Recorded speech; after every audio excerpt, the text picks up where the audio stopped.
mengumpulkan tenaganya, dan dia membuang pada orang lain, saudara. Loh, Pak, yang kedua bagaimana? Ya baik, orang semangat tidak patah untuk tetap maju. Emosi dan semangat berbeda, Pak. Karena semangat itu antusias, Bapak Ibu. Antusias itu antuism. Antuism bahasa Yunani entheos. Entheos. Entheos apa? Di dalam, theos Tuhan. Artinya orang yang di dalam Tuhan wajib semangat, antusias, Bapak Ibu. Oh, amin. Amin. Tadi siang Bapak Ibu saya demam. Wah, demam, saudara. Punggung saya sakit minta ampun. Saya sebelah ngilu-ngilu. Oh, Tuhan, satu lagi Tuhan, satu aja. Masih tugas itu. Tapi saya bilang gini, Bim, lu tuh biasa kalau naik mimbar, lu khotbah pasti lincah. Pas turun mimbar pasti pincang. Kenapa Bapak Ibu? Karena saya terlalu bersemangat untuk apa? Firman. Saya mau buktikan bahwa orang dalam Tuhan, sekalipun kita sakit, lemah, orang gak bakal tahu. Tahu gak saya punya masalah? Enggak. Tahu gak, Ci, saya punya masalah? Enggak, pasti saya ajak masalah makan ya. Saya punya masalah hari ini, belum makan. Saya semangat, Bapak. Kenapa? Karena saya percaya hari orang di dalam Tuhan semangat, sekalipun masalah ada dalam kita hari ini, saudara. Kok nggak ada amin ya? Amin. Bapak Ibu orang Kristus, panggil Kristus. Panggil Kristus. Panggil Kristus nggak boleh patah semangat. Amin. Kenapa? Dia mesti berbuah.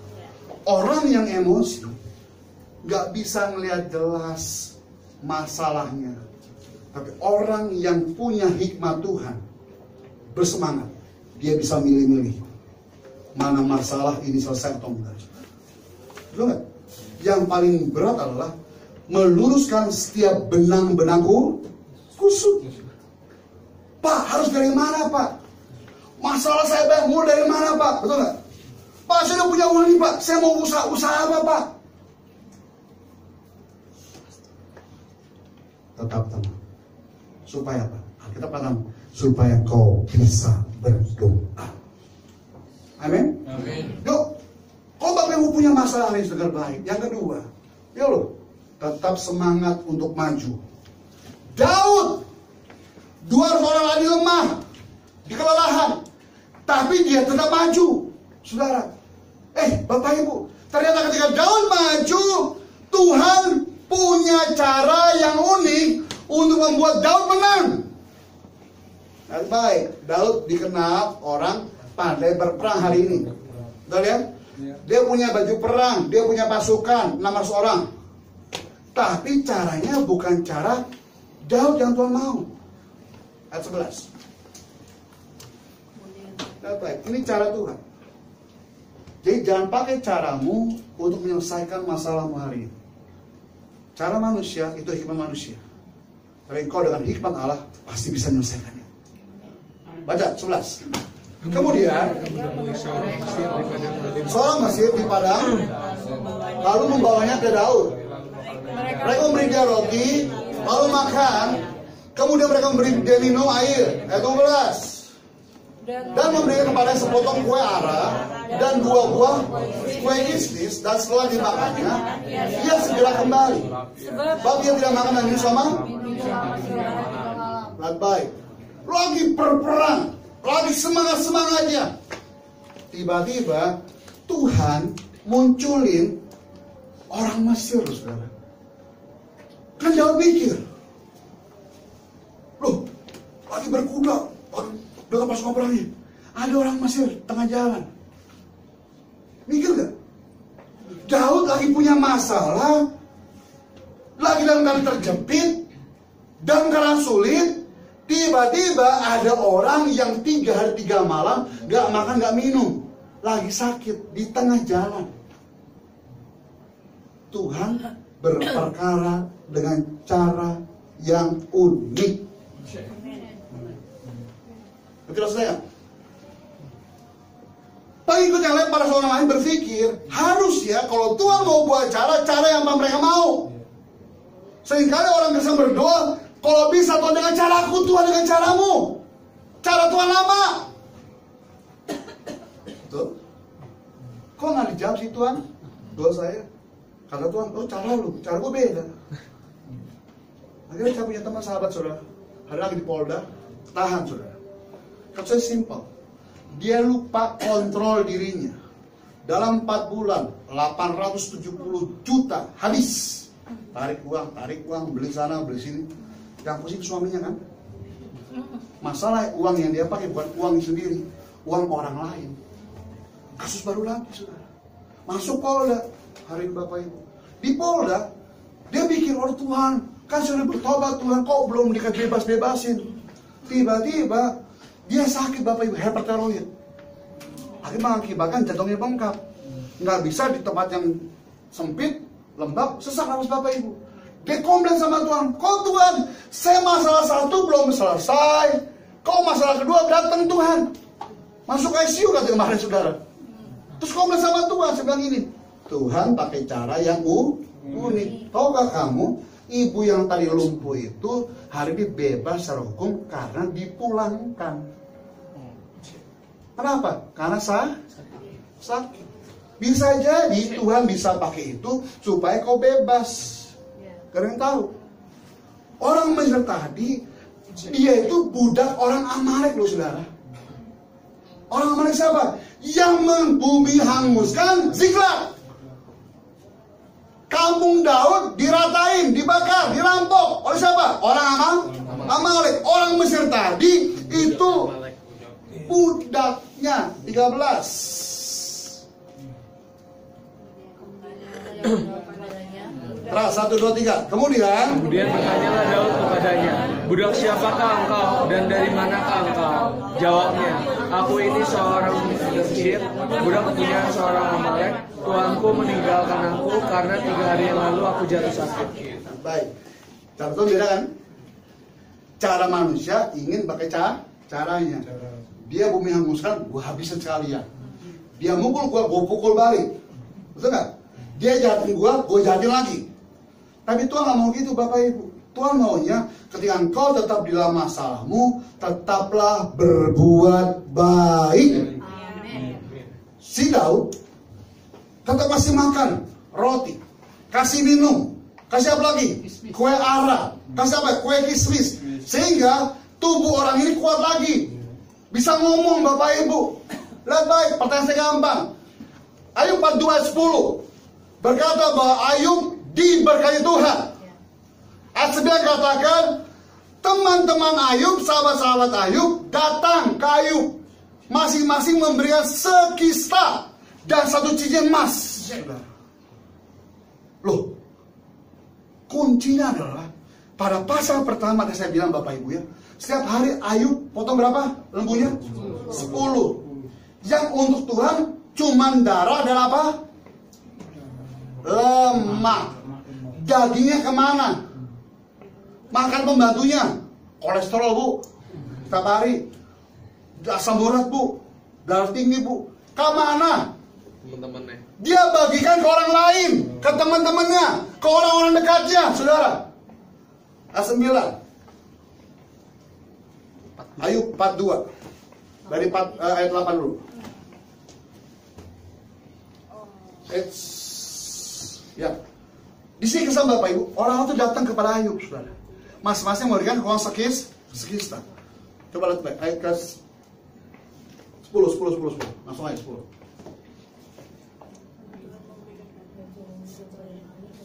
Ayub lagi susah kan? Dikunjungi teman-temannya kan? Betul gak? Tuhan itu bisa pulihkan keadaan kita dari luar logika kita. Betul gak? Kau punya hutang hari ini, bagaimana cara kau bayar hutang? Apakah Tuhan langsung ke bank? Berapa hutang ibumu? 10 juta. Oke, kata Tuhan, gue bayarin. Begitu? Enggak. Bagaimana caranya? Tuhan pakai orang lain untuk menolong kita. Kenapa?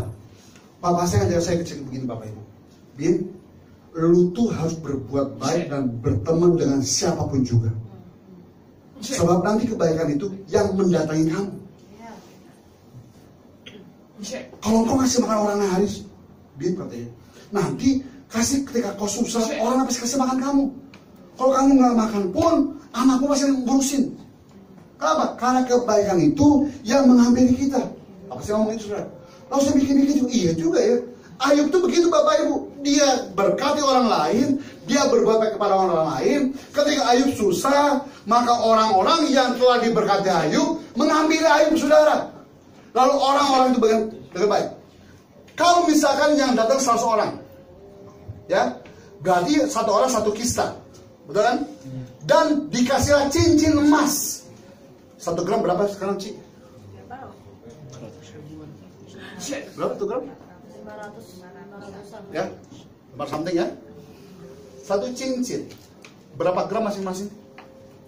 Minimal 5 ya, 5 gram, 2,5 juta kali 100, 250 juta.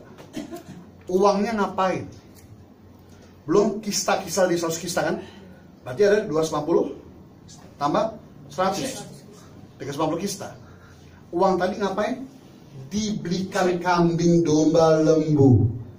Akhirnya Alkitab katakan 2 kali lipat Tuhan berkati Ayub. Dari uang itulah, pemberian itulah, si Ayub bisa memberikan hal baru, sudah. Kalau engkau berbuat baik, saya percaya ada hal yang baik yang datang kepada engkau hari ini, saudara. Balik 1:30. Hal baik apa yang Daud terima? Ayat ke berapa? 12 ya? 13. Ya. 13. Berarti 14 sekarang. Masuk.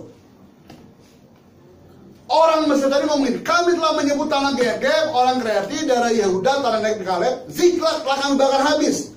Berarti kan dia saksinya ya. 15. Dan bertanya Daud kepadanya, dapatkah engkau menunjukkan jalan kepada gerombolan itu?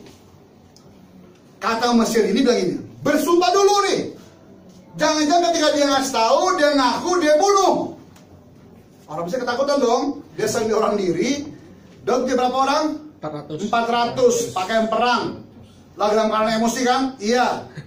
Jangan-jangan habis gue kasih tau gue dibunuh, kata orang Mesir tadi. Tapi enggak, saudara. 16. Baik.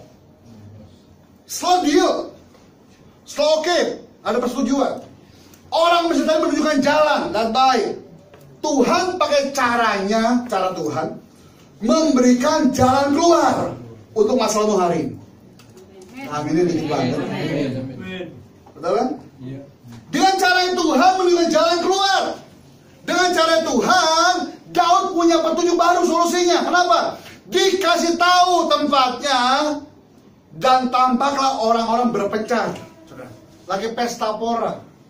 Kebiasaan para perampok, perompak, minum-minum, saudara. Hari itu malam-malam, si Daud dan kawanannya nggak ketahuan. Kenapa? Gelap.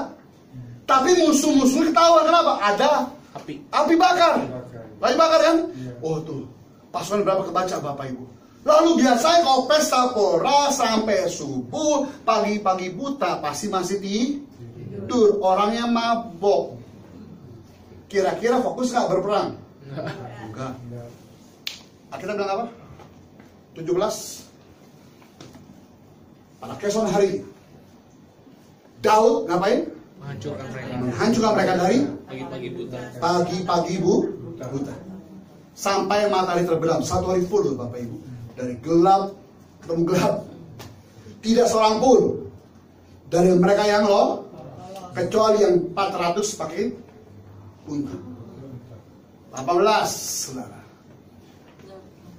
Baik, apa yang terhilang Daud dapat dikembali. Apa yang Bapak Ibu punya miliki hari terhilang, pasti kau dapat kembali hari. Amin. Daud melepaskan semua apa yang dirampas oleh orang Amalek itu. Juga kedua istrinya Daud lepaskan. 19, Bapak Ibu. Sama-sama saya, tidak ada yang hilang. Amin. Apa yang pernah terhilang dalam diri saya, yang terbaik, kata Alkitab, tidak ada yang hilang. Amin. Apa yang Bapak Ibu pernah miliki yang terbaik dulunya, terbaik, tidak ada yang hilang. Dari hal yang kecil sampai yang besar, laki-laki, perempuan, dari jalan segala sesuatu telah dirampas mereka semua itu dibawa ke Daud kembali.